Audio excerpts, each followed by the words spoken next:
यो चाहिँ जीवनमा म 24-25 वर्षको ठ्याक्कै भइसक्यो होइन। जीवनमा मैले चाहिँ मेरो ठाउँमा चाहिँ यसरी पहिलोपटक बाढी आएको देखेको छु।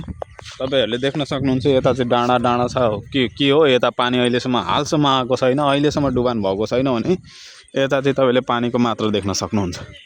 पुरै खोलादेखि यता 2 किलोमिटरसम्म पानी यता आइसकेको छ। देख्न सक्नुहुन्छ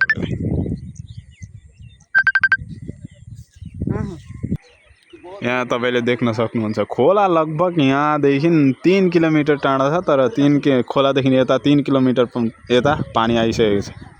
यतिसम्म भइसकेको छ भनेपछि बगर गाउँ पुरै डुबिसक्यो। त्यहाँ हाम्रो खेतमा चाहिँ अब के भन्छ मेसिन थियो त्यो पनि डुबिसक्यो होला, बग्न चाहिँ बगेन होला। यस्तै छ, तपाईँले देख्न सक्नुहुन्छ यताको हालत। ओ त्यो के को डिस्को बग्दैछ यार।